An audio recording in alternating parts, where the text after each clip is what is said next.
Welcome to the Self-Storage Insight Podcast. Are you interested in investing in self-storage, but you're not really sure how to get involved, and you're also not ready to own and operate your own facility and that time investment that's required with that? In today's episode, I'm joined by Stewart, Heath, and we are going to talk about investing in self-storage and how you can use an investment group, the questions you should be asking to make sure you're going to get a good return on your investment.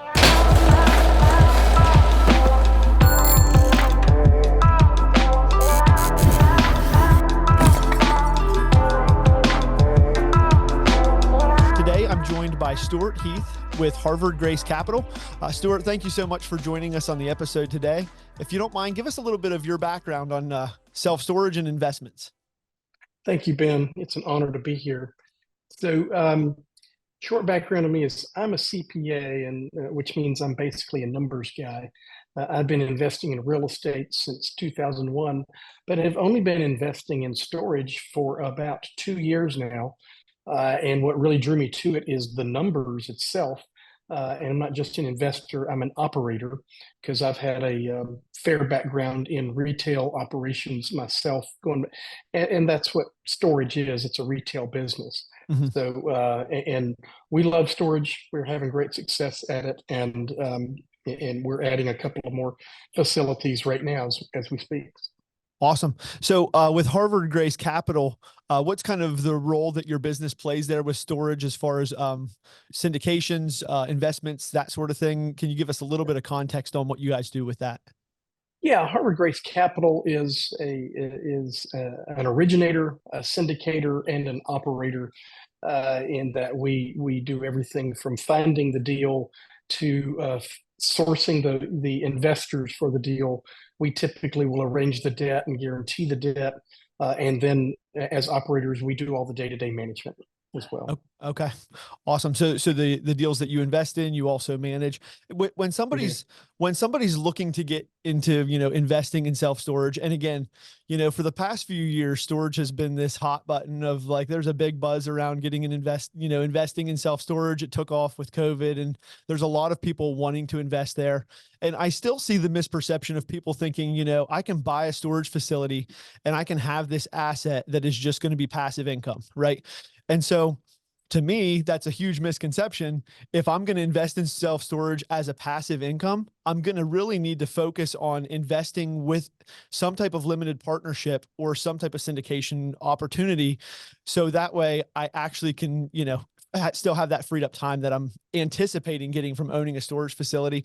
Can you kind of talk to me a little bit about the, maybe the misconception of different investments in self-storage and, some of the pros and cons, I guess, of going with the syndication model?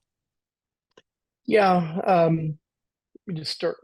been investing in real estate a long time. And to me, there's only one kind of real estate that can be totally passive. And that's if you're leasing land to a farmer or something like that. Mm-hmm. If you are managing your own real estate, you cannot be 100% passive. You might have a triple net building, and that might get you close. But you're not going to do that with self-storage. Self-storage to me is at the opposite end of the spectrum of anything called passive. Now, if you want to be a passive investor, you can go be an LP in somebody's self-storage deal and get monthly or quarterly checks like our investors do. But you need to be, if that's what you want to do, you need to be focusing on that operator who has a great track record. Self-storage is a great business, but it is first and foremost a business, right? And at that, it's a retail business at that. Mm-hmm. And so with if I'm going to invest in your company, if I'm, as far as utilizing you guys for some type of limited partnership or going in on a deal, what kind of questions should I be asking when I'm looking to join up with a limited partnership to the investment group? What are some questions I should be asking them about, how are they managing the asset maybe, or what can I expect in terms of financial reporting, that sort of thing? That is a great question. And actually on our website, we have a whole document that you can go get for free on questions you should be asking your passive investment sponsor. I think it's 100 or so questions that you should be asking all of your sponsors, depending on whether or not how well you know them. But what is their track record? point blank ask them, what is your track record? How many deals have they taken full cycle? What does that mean? How many deals have you started it from the beginning and then sold out at the other end and distributed all the profits back to the investors? How many deals have you done that with? How often will I get paid? What kind of reporting and how detailed will that reporting be? Can I see your underwriting while the deal is going on? I want to see the inspection reports. I want to Right. see the Excel models that you built for doing your analysis, and so forth and so forth. Maybe you want to see the environmental studies and things of that nature. Just any kind of a question that you can think of that might impact that deal, you should be asking that of your sponsor. And if they don't have a firm response to that, then you should find out why. Mm-hmm. Yeah. And having a document like that, or something where, if somebody's interested in investing and they haven't previously done it, it's nice to be able to see those types of questions and kind of have some idea of what am I even asking, because there is this big buzz of like self-storage is a great investment. So people are trying to invest in it, but they really have no idea what they're looking for yet. What does a good deal look like? What's a cap rate? Like there's a lot of random questions that people are going to have coming into self-storage that dramatically impact a deal. And so I'll make sure that we link in the description somewhere your website, and then maybe I can even put a link directly in there to that document, so somebody could find it and find those questions. So with an investment as well, there's a lot of different places you can invest your money when you're investing, through an investment group. How important is it also to find out about the terms of the investment, as far as like how long is my money locked up with your company when I go into this venture, right? What's kind of good terms there versus bad terms, or is that the wrong question? Uh, Not, it's not the wrong question at all. You should always ask, how long will it be before I get my money back? All investors, whether they're sophisticated or not, are interested in the return of their capital before the return on their capital. And so, yes, and the standard answer should be 5 to 7 years. But you also want to ask an operator, what is your strategy? What is your business plan? Mm-hmm. Just because it's a real estate investment, there's still a business plan. And in our cash flowing deals, typically we use the same plan in that we expect to bring good management.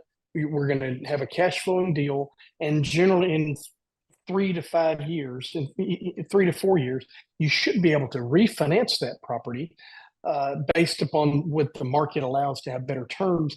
And if it's been operated properly, the NOI is higher, which means the value of the property is higher, which means if you refinance it, you should be able to pull cash out and send that cash back to the investors. Mm-hmm. And some operators will use that as an opportunity to buy their people out. That is not what we do. We like to send that money on as quickly as possible, and then once they have met the hurdle of getting 100% of their money back first, plus the preferred return, that's when we get kicked in to start making money. And then we always want to move forward together with those investors, as long as they want to stay, because sometimes those refinance opportunities will present an opportunity for some people who do need liquidity or do need to get out. And for various reasons. And a refinance opportunity is also a liquidity opportunity. So that might meet their need. And that's the reason we do it that way is, one, that's tax free. We send that money back to you, and that's tax free. So you get your cash back, plus you still have your ownership position in the partnership to begin, going forward. And so what our strategy is typically to hold that property until there is a natural time in the asset's life to then sell it. Maybe it's going to need all new roofs in 2 to 3 years, or maybe there's some new competition, or for whatever reason, you're going to spend a bunch of money to bring it back to market conditions. So after you've managed it for 10 years or so, and you've done the cash out refinance 2 or 3 times, a lot of times it might just make sense to then sell the property rather than to reinvest it and let somebody else take that asset on. Right. Right. And you kind of got to one of my other questions that I wanted to ask. So I'll just kind of jump ahead to that a little bit as far as the flow of the Sure. conversation. When you're talking about, the risk or competition moving in, and managing the asset, how much risk more today do you feel like there is in investing in self-storage versus a few years ago? There's a vast increase in supply that is becoming available, since the so many facilities have been being built out over the last few years. The market's getting to be much more competitive. How do you feel that has played in, the investment, the safety of that investment in the asset versus, is it higher risk to invest today than it was a few years ago? Well, that takes me to rule number one of investing in real estate. All real estate is local. So the average market size for your standard self storage facility is 3 miles. Mhm. And so in any average size city, you're going to have pockets that are completely saturated, oversaturated with storage, and you're going to have others that are not. Right. Most people want their stuff close by, so uh, looking at the competition, because let's face it, a storage building is a commodity, Mhm. and its only advantage versus another one is its proximity and ease of getting into and out of it. Um, so you know, to be conservative, you can go out a 5 mile radius, and look at competition in that area. But there is still massive opportunities for getting into storage opportunity in most places, Mhm. because of the market area of being so small. Right. So, So it's still relatively, there's still a lot of room for growth in storage, I guess, is kind of the takeaway from that thought. I mean, yes, even yes. it has been it's been so far on both ends of the spectrum. When I talk to facility owners, we have a property management company, software. So we do, self-storage property management software. And so we talk to Mm, businesses all the time. And, in some cases it's like, man, I just got all these facilities moving into my area, and, it's super competitive now. And then on the other, I talk to almost just as many people on the other side where they're 100% occupancy. There's nobody else that has any availability around them. And so they can pretty much do still whatever they want with their rates. But, the market is yep. kind of, it is tipping a little bit where Yeah, people are finding those areas and they're, building out additional facilities and things like that. So, yeah. Yeah, the additional thing is in most storage, your customers tend to be very sticky. Once they're there, they tend to stay. There are always those people that are price conscious and they'll move for $10 a month. mhm. But the next five people will not do that. So if you have an existing facility, and you get new competition, you're not likely to lose on your customers. Right. You're going to lose a few, for people who will move for $10, and if they'll move for $10, they'll likely move for $5. Right. Because it is a major hassle, and you're not going to keep those people because, matter Mhm. of fact, after they make the rounds, they may come back to you. Yeah. you know, Right. Once their moving so specials are over and their discount rate's that's gone. right. Right. So, That's right. yeah. So, and then kind of just the one other thing that you had briefly referenced there was the management of the facility. As you're investing with a group, and how important is the management of the asset, obviously, to the success of the investment, and how do you go about kind of vetting that strategy, I guess, through the business plan, or are there things that you can ask Yes. that group about how they're going to manage the facility specifically? Well, especially in a self storage, which is a business, much more so than any other class of real estate. The management is key. It's probably like that very much in a multifamily type property. The team on the ground interfacing with the customers is key. Mhm. And they have to be available and relatively resourceful and be able to solve problems, for tenants in a timely manner. They got to be responsive. So the management team is key, which is one of the reasons we've chosen to be our own managers. We typically keep everything somewhat close and local to where we live and work. Um, because frankly, I've just had horrible experiences over the years with third party managers.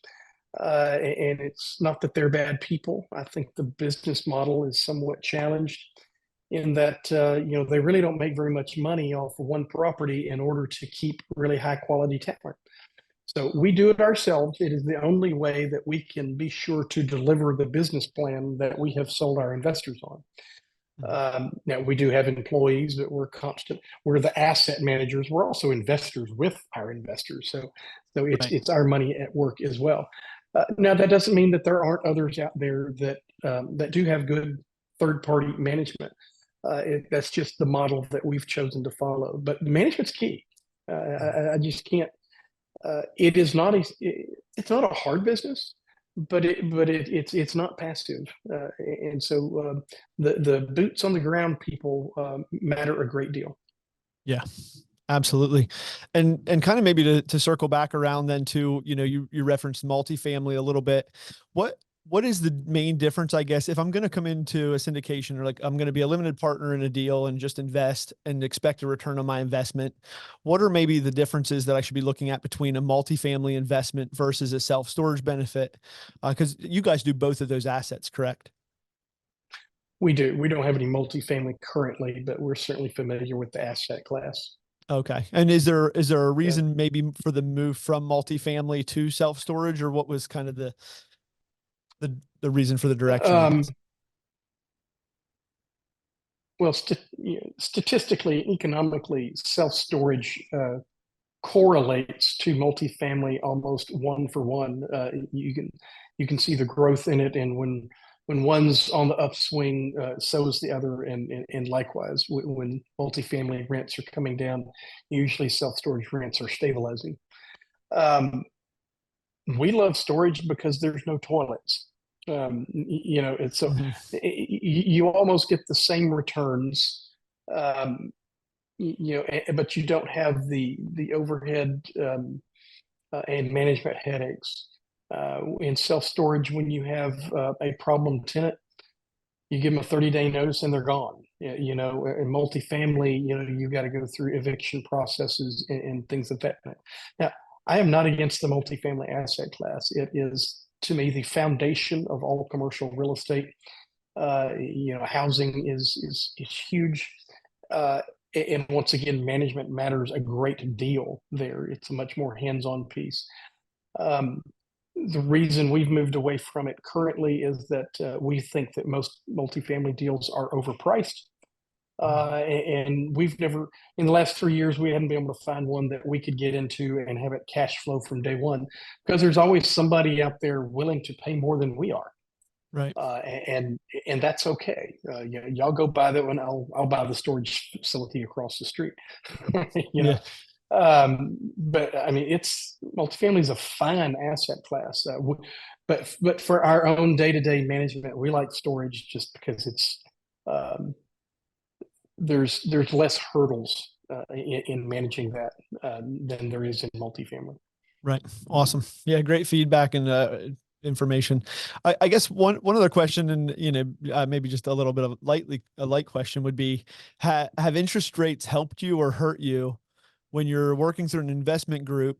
It kind of gives you the access to the capital without the interest rates, where other people are struggling maybe for loan rates and working out. They have to get a better cap rate in order to purchase a facility if they're borrowing the money. How much has that affected your business? Well, it certainly slowed down deal volume. We, as long as with the whole industry, did about half the volume in 23 that we did in 22 of transaction volume. Okay. The other side of that is um, from a pure theoretical standpoint, I don't care what interest rates are. I care what I can borrow at and what my purchase price is. So, the people who should care more about what interest rates are the sellers, if they're real sellers, and they have to be able to adjust their price expectations based on what their buyers are ability to borrow at. So, Hmm. so that said, 24 has already been much more active on the deals scene. We've got a couple of deals under contract right now, and because the sellers have seemed to adjust um, their expectations to reality, cap rates have gone up. Hmm. Just for the listeners that might be math nerds like me, so if you're buying at a cap rate, which is just saying what do I expect to make annually as profit on this? So if you're buying at 6.5, but you're going to borrow at 8.5, well, that gives you 2 points of negative leverage Hmm. that has to be made up somewhere. And you know, and who's going to make it up other than the investors? And Hmm. immediately you have a deal that's not cash flowing. Right. Um, doesn't mean it's not necessarily a good buy, but it depends upon your long-term horizon. We compete all the time with different kinds of buyers, say family offices that might have a 50 or 100-year outlook. They don't seem to be all that price sensitive. They just want to put money to work. Or a 1031 buyer that has 180 days to identify their replacement property, or else they're going to pay a whopper tax bill. Right. You can't compete with those kind of people. And I've lost deals last year and already lost a couple this year to groups like that. And that's just part of the world that we play in. So, Mhm. but but so have interest rates affected me? Yes, but not necessarily negatively. So, Okay. And it does seem like, at least from your perspective, that sellers are coming to terms finally that they're not going to get a 4 cap no on doubt. their facility when they're, Yeah. yeah. Yeah, exactly. When somebody's selling their medical office building and trying to get a 4 cap, it's just like, all right, next. Uh, Right. y- you know, um, uh, but and you see the different expectation levels in the different classes. Multifamily is still going to have the lowest cap rates today, and self storage is right behind them. Um, Office and medical office and retail are stair steps back from each of those. Okay. And then from an investment perspective, I guess from at least what your group has done, or the investments that you've made in self storage, do you look more for value add, or do you look for conversions, or what do you feel like is your better opportunity when you're looking to purchase a facility? Not necessarily value add in the classic sense of the word. We don't really want to be into big construction projects, but a Hmm. lot of times what I can call our value add is um, we'll just go in there and manage it correctly. Because Hmm. you got a lot of storage facilities that are just simply not managed well, and it shows up in their bottom line. Right. And so we can go in there and in a year, just by managing it properly, um, you know, add 20 or 30 points to the NOI and get that value add just by proper management. So that's really kind of what we look for: bargains, people who are ready to sell, people who are in the business but don't know why, or they're just tired of it. We're not afraid of putting on a new roof or repairing or a paint job or any kind of other sort of straightforward physical value adds. But we're not really developers, and we don't want to do big um, turnaround type projects. But Yeah, but you can add a lot of value by proper management. absolutely. Yeah. And, yeah. So if I'm interested in investing with your group, do you kind of, I mean, I guess it probably depends on the investor, obviously, and what financial, how much they want to invest. Do you have any minimums as far as like, hey, if you're going to invest less than, 50,000, it wouldn't be a good fit with your company? Or how do you kind of go about, what's the minimum investment possibly for an opportunity like this? We typically state that 50,000 is the minimum, and that's because the SEC says we have to state a minimum. Hmm. Um, we routinely, because it's left up to our discretion, we routinely do 25s for first time investors, and we completely understand it that this is a relationship building process, Hmm. and if we and I had one group who did 25 in one deal, and then the next deal they did 500,000 with us. So we see it as a trust building, almost a dating relationship, a little bit. So Right.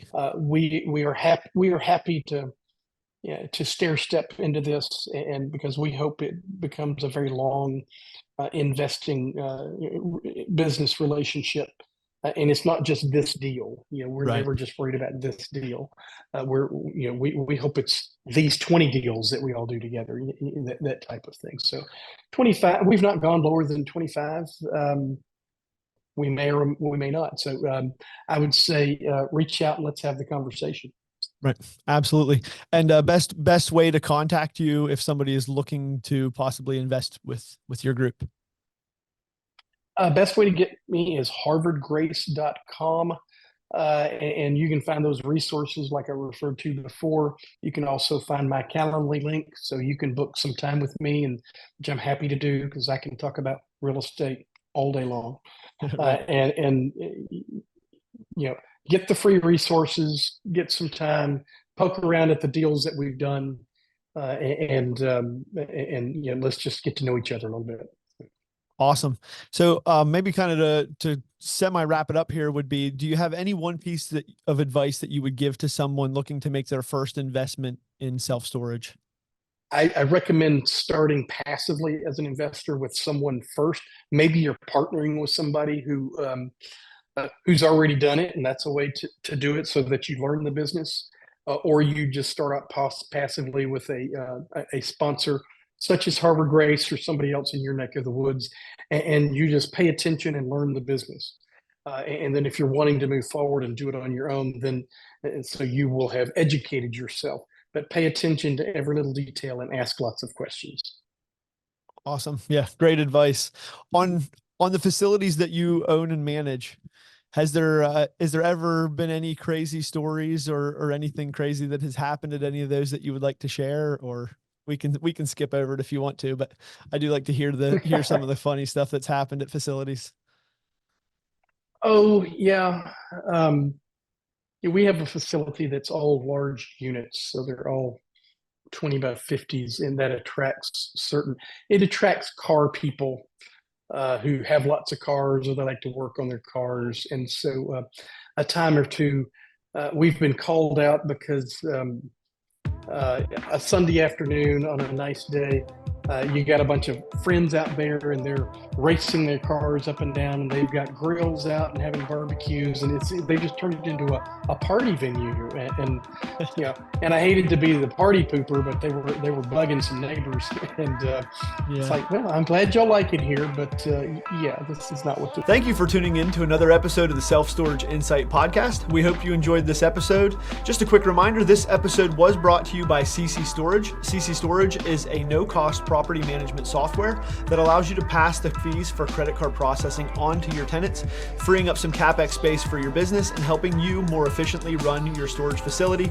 If you'd like to learn more about CC Storage, click the link in the description below, and we hope to see you again for our next episode.